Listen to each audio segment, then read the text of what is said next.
Welcome to GTV news. Patancheru పట్టణంలో Bangarugadda Balajinagar industrial employees cooperative housing society colony LRS బాధితుల బాధను వ్యక్తం చేస్తూ తెలంగాణ రాష్ట్ర ప్రభుత్వం కల్పించిన ఎల్ఆర్ఎస్ అవకాశాన్ని సద్వినియోగం చేసుకోవాలని ఒకవైపు అధికారులు పెద్ద ఎత్తున ప్రచారం చేస్తున్నారు. కానీ దీనికి విరుద్ధంగా పట్టణంలోని GHMC town planning and revenue అధికారులు వ్యవహరించడం ఏమీ అర్థం కాని బాధితులు నేరుగా పటాన్చెరు తహసీల్దార్ కార్యాలయానికి చేరుకుని తమ సమస్యలను పరిష్కరించాలని అధికారులను విన్నవించుకున్నారు. కార్యక్రమంలో industrial employees cooperative housing society colony అధ్యక్షులు G Venkateswararao, secretary Sharath M Brahmareddy, legal adviser high court Yadav Goud, Sairam మరియు ఎల్ఆర్ఎస్ బాధితులు తదితరులు పాల్గొన్నారు.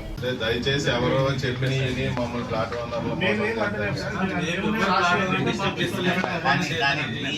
చిన్న విషయం డిఆర్ఓ కస్టడీలో లేదు అనే విషయం మీకు తెలియకపోవడం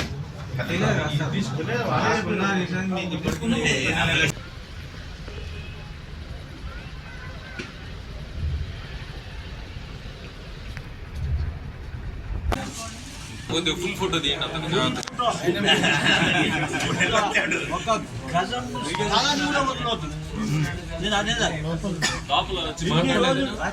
ఎందుకంటే మీరు అదే నోట్ ఇస్తారు కదా, మీరు చెప్తున్నారు. మీరు పెద్ద మనిషి మాదిరి చెప్పినప్పుడు మనం మధ్యాహ్నం డిస్టర్బెన్స్ చేయకూడదు.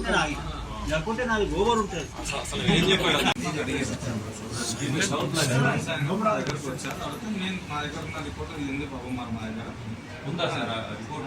ఫస్ట్ మేము హ్యాండ్ ఓవర్ చేసినాం కదా, ఆ హ్యాండ్ ఓవర్ ఏదైతే లైన్స్ ఉన్నాయి మన మీద ఎలక్షన్ ఏం చేయలేదు. నాకు సింగిల్ కాపీ చేయలేదు, సింగిల్ ఏం చేయలేదు. జస్ట్ మీరు చెప్పింది మీరు ఇచ్చింది 2077 ఈ ల్యాండ్స్ డిఆర్ కస్టడీ ఉన్నాయని మాత్రమే చెప్పాను నేను.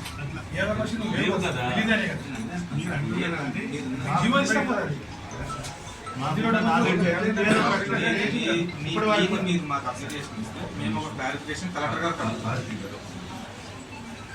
మేము ఇచ్చింది కట్ట ఆఫీసులో మీరు అడిగిన కోర్టు తీర్పులన్నీ ఇప్పటికి డజన్ సార్లు ఇచ్చేసింది. సార్ జనం గ్రీవెన్స్ కావాలి, అది ఇచ్చింది చూడలేదు. ఇప్పుడు మళ్ళీ కొత్తగా ఇది నిన్న రాత్రి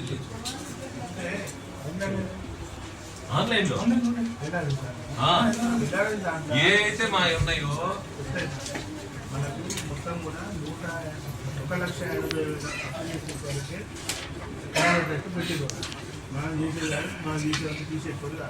మీకు సంబంధం లేదు సార్. నేను చెప్తాను ఇన్ఫర్మేషన్ బట్టి వాళ్ళు చేసిన విషయం చెప్తున్నారు. నా అప్లికేషన్స్ 10 ఉన్నాయి. నా 10టికి మీరు ఎంతసేపు చేసుకుంటే కరోనా టైంలో ఒక 630 సర్వే నెంబర్లో ఒక 8 గంటల 9 గంటలకి ఒక శ్రీరాములు అనే అతను కాంపౌండ్ వాళ్ళు పెట్టాడు. ఈ ఆఫీస్ నుంచి వాళ్ళకి పాస్బుక్ ఇచ్చారంట. అది కోర్టులో పెండింగ్ ఉండే. ఈ పాస్బుక్ ఎలా ఇచ్చారో మనకు తెలియదు, ఆఫీసర్స్ ఎలా ఇచ్చారు. దాని తర్వాత వేరే అతనికి అమ్మారు. ఏదో 3 ప్రాజెక్ట్స్ అని ఏదో కంపెనీ వాడు కొనుక్కున్నారు. వాళ్ళ మీద కేసు నడుస్తుంది కోర్టులో. తర్వాత ఇంకొక 632లో ఇంకొక కేసు నడుస్తుంది. బేసికల్ ఏం లేదు, ఖాళీగా ఉన్న ప్లాట్లు దున్నేసుకోవడం, కాంపౌండ్ వాళ్ళు కట్టడం, బెదిరించడం. 644 కూడా ఒకటి జరిగింది. అది ఒక 1 acre 1.5 acre. అందరి మీద కేసులు ఉన్నాయి. ఈ రోజు కాకపోతే రేపు కాకపోతే ఎల్లుండి ఇవ్వడానికి గెట్ ఆఫీసర్ వస్తాడు కదా, అప్పుడు వీళ్ళందరికీ ఇరుగుద్ది. నగర్ ఆ ప్లాట్స్ యొక్క మా ఫైట్స్ 20 సంవత్సరాల నుంచి చేస్తూ ఉన్నాం. దాని గురించి వచ్చాము. ఇప్పుడు ఎల్ఆర్ఎస్ అనే పథకము ప్రభుత్వం అనౌన్స్ చేసింది. ఈ మంత్ ఎండింగ్ వరకు ఆ అవకాశం ఇచ్చింది. ఆ ఎల్ఆర్ఎస్ డబ్బులు కూడా కట్టేసి దాన్ని చేసుకోవాలని. అయితే ఈ మధ్యన మాకు వచ్చిన వాళ్ళు లెటర్స్ కూడా పంపించారు డబ్బు పేమెంట్ చేయమని. కానీ మళ్ళీ మధ్యాహ్నం ఇప్పుడు రెవెన్యూ అథారిటీస్ వాళ్ళు ఆఫ్ చేయమంటున్నారు. కాబట్టి మేము ఎంటర్టైన్ చేయడం లేదని టౌన్ ప్లానింగ్ వాళ్ళు వచ్చి చెప్తున్నారు. కాబట్టి మాకు సహకరిస్తలేదు. కాబట్టి దాని విషయంలో క్లారిటీ గురించి అని మేము అందరం కలిసి ఈరోజు మీటింగ్ చేసుకొని ఇక్కడ దరఖాస్తు చేసుకొని వచ్చాము. దయచేసి మాకు ఇంకా 20 రోజులే ఉంది. ఈ 20 రోజులే ఉంది కాబట్టి మా ఎల్ఆర్ఎస్ అమౌంట్స్ మార్క్ చేసేసుకొని మా ల్యాండ్స్లో ఉన్న ప్రాబ్లమ్స్ అన్నీ కూడా ప్రాబ్లమ్స్ ఇంకా క్రియేట్ చేయవద్దని మనం రిక్వెస్ట్ చేస్తున్నాం. శారద గారు అందరూ బాలాజీ నగర్ ప్లాట్ కొన్నాడు. ఈ సమస్య బాలాజీ నగర్ది. ఇది 1984లోనే అమ్మేసిన ఒక లేఅవుట్. చాలామంది రిటైర్డ్ పీపుల్, గవర్నమెంట్ ఎంప్లాయీస్, పేదోళ్ళు చాలామంది ఉన్నారు. అయితే ఎల్ఆర్ఎస్ స్కీము ఇప్పుడు పెట్టిన స్కీమ్, ఈ గవర్నమెంట్ పెట్టిన స్కీము చాలా మంచి స్కీమ్. ఎందుకంటే 10% మాత్రమే కట్టుకొని రెగ్యులరైజ్ చేసుకోవచ్చు. ఓపెన్ స్పేస్ 14% తర్వాత కట్టుకోవచ్చు అనేది పాకెట్ ఫ్రెండ్లీ. అంటే చాలా ఈజీగా ప్రతి ఒక్కరు ఎల్ఆర్ఎస్ చేసుకోవచ్చు. ఆ ఆశతోటి 1200-1300 మంది అందరూ కలిసి అప్లై చేస్తే 20లో ₹1000 కట్టేసి ఉన్నాయి. ఇప్పుడు అప్లై చేసుకోవడానికి వెళ్తే 3 days వరకు అంతా పనిచేసింది, సడన్గా పనిచేయడం మానేసింది. ఇతనికి లెటర్ వచ్చింది 3 days బ్యాక్ నైట్ ఉంటే రాత్రికి మాయమైపోయింది. అక్కడ ఉన్న ఫోన్ నెంబర్ పనిచేయలేదు.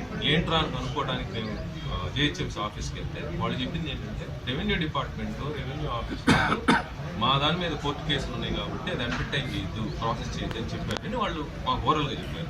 చెప్తే మేమందరం మీటింగ్ పెట్టుకొని పెద్ద కంప్లైంట్ తీసుకొని ఇక్కడికి వచ్చి సబ్మిట్ చేస్తాం. క్లుప్తంగా కంప్లైంట్ విషయం ఏంట్రా అంటే ఎప్పుడో 2007లో జియో 1077ని 2014లో హైకోర్టు కొట్టేస్తే ఫిబ్రవరి 2014లో కొట్టేసిన కోర్టు కేసు ఉందని ఇప్పుడు చెప్పడం ఏంటి? మా దగ్గర ఇన్ఫర్మేషన్ లేదు అని చెప్పడం చాలా తప్పు. 1200 మంది జీవితాలకు సంబంధించిన సమస్య ఇది, వాళ్ళ ఆస్తులకు సంబంధించిన విషయం ఇది, 40 ఏళ్ళుగా ఎదురు చూస్తున్న ఈ బాధితులకు సంబంధించిన విషయం ఇది. దాని తర్వాత అప్పీల్ వెళ్ళింది, గవర్నమెంట్ వెళ్ళింది కూడా ప్రభుత్వ భూములు ఆయా లేఅవుట్లో ఉంటే వాటిని సంబంధించి రెగ్యులరైజేషన్ చేయము అని చెప్పడానికి మాత్రమే తప్ప పట్టా భూములకు సంబంధించింది కాదు. ఆ కాంటెంట్ కూడా చదవకుండా అప్పీల్ ఉంది, ఒకవేళ అప్పీల్ ఉంది కాబట్టి చెప్పారనుకుంటే అప్పీల్ని కూడా 2022 డిసెంబర్లో కొట్టేసింది. కేసు నెంబర్లు డీటెయిల్స్ అన్ని డీటెయిల్గా ఇచ్చాము. ఇచ్చిన తర్వాత అట్లీస్ట్ ఇప్పుడున్న ఎంఆర్ఓ గారు ఏదో ఆయన మేము వెంటనే ప్రాసెస్ చేసి పైకి రాస్తాం అంటున్నారు. అసలు పైకి రాయటానికి ఎల్ఆర్ఎస్కి ఈ రెవెన్యూ డిపార్ట్మెంట్కి రెవెన్యూలో ఉన్న దానికి సంబంధం లేదు, ఏముండదు. ప్లాట్లకి రెవెన్యూ డిపార్ట్మెంట్కి సంబంధమే లేదు. మా అన్ని పట్టా ల్యాండ్స్ గవర్నమెంట్ ల్యాండ్స్ కాదు. దాంతోపాటు ప్లాట్లు అయిపోయి 84లోనే జీపీ అప్రూవ్డ్ ఉన్న లేఅవుట్ కాబట్టి 2013లో ఎల్ఆర్ఎస్ ఉన్నప్పుడు ఒకసారి ఎల్ఆర్ఎస్ అయిపోయింది, 2018లో ఎల్ఆర్ఎస్ అయిపోయింది, 2020లో ఇది ఓపెన్ చేసినప్పుడు కొంతమందికి డిమాండ్ లెటర్లు వచ్చి వాళ్ళు కట్టేసుకున్నారు. అప్పుడు లేని కోర్టు కేసు ఇప్పుడు ఎక్కడి నుంచి వచ్చింది? కాబట్టి ఇవన్నీ ఇది కావాలని చేస్తారో మర్చిపోయి చేస్తారో లేకపోతే మిస్అండర్స్టాండింగ్ చేశారో మాకైతే అవగాహన లేదు. కానీ బేసికల్లీ ఇది తప్పు. మాకు ఇక్కడి నుంచి 18 రోజులు, దాంట్లో వర్కింగ్ రోజులు 11 రోజులు వస్తాయి. 11 రోజుల్లో మేము ఎలా ప్రాసెస్ చేయించుకోవాలి, ఏ విధంగా డబ్బులు కట్టాలి, 31వ తారీఖు తర్వాత 25% ఎక్స్ట్రా వస్తుంది. చేసిన తప్పు వల్ల 25% ఎక్స్ట్రా ప్లాట్ ఓనర్లు కట్టాలంటే ఎవరు కడతారు డబ్బులు, ఎవరు భరిస్తారు? కాబట్టి ఇవన్నీ పైనుంచి ఆఫీసర్స్ చూసి ఇటు కరెక్ట్ చేసుకోకపోతే చాలా ప్రాబ్లం అయింది, జనాలకి చాలా బ్యాక్ ఫైర్ అయింది. మంచి స్కీమ్ అయినా కూడా చెడ్డ పేరు వస్తుంది. మీరు ఇది గుర్తుపెట్టుకొని కొంచెం, ఇది మంత్రి గారికి కూడా వెళ్ళింది. అన్ఫార్చునేట్లీ చీఫ్ మినిస్టర్ గారే మున్సిపల్ మినిస్టర్ కాబట్టి ఆయన ఆఫీస్కి కూడా మేము ఈ రిప్రజెంటేషన్ ఇవ్వడానికి అపాయింట్మెంట్ తీసుకున్నాం. ఫ్రైడే రోజు మోస్ట్లీ మాకు టైం ఇస్తాం, ఆ రోజు వెళ్ళి వాళ్ళకి కూడా సబ్మిట్ చేస్తాం. కలెక్టర్ గారు మాది పటాన్ చెరువులో బస్ స్టాండ్ వెనకాలే ఉంటుంది. ప్రైమ్ ల్యాండ్ సర్వే నెంబర్స్ 621 నుంచి 666 లోపు, మధ్యలో 639 ఒక్కటి మాత్రమే గవర్నమెంట్ భూమి. అది ఎప్పుడో చాలా రోజుల క్రితం వాళ్ళు స్వాధీనం చేసుకున్నారు. 379 ఎకరాల 35 గుంటల్లో ఉన్న 9 ఎకరాల చిల్లర గవర్నమెంట్కి ఎప్పుడో వాళ్ళు హ్యాండ్ ఓవర్ చేసుకున్నారు. మిగతా అది మొత్తం పట్టా భూమి, ప్లాట్ ఓనర్ల భూమి. దాంట్లో మేము 30 ఏళ్ళ నుంచి పోరాడుతున్నారు, చాలా పెద్దోళ్ళు. వాళ్ళ తర్వాత మేము వచ్చి మేము పోరాడుతున్నాం 15 ఏళ్ళ నుంచి. 1 ఇంచ్ కానీ 1 సెంటీమీటర్ కానీ 1 మిల్లీమీటర్ కానీ బానిచ్చేది లేదు. అది ప్లాట్ ఓనర్ల సొంతం.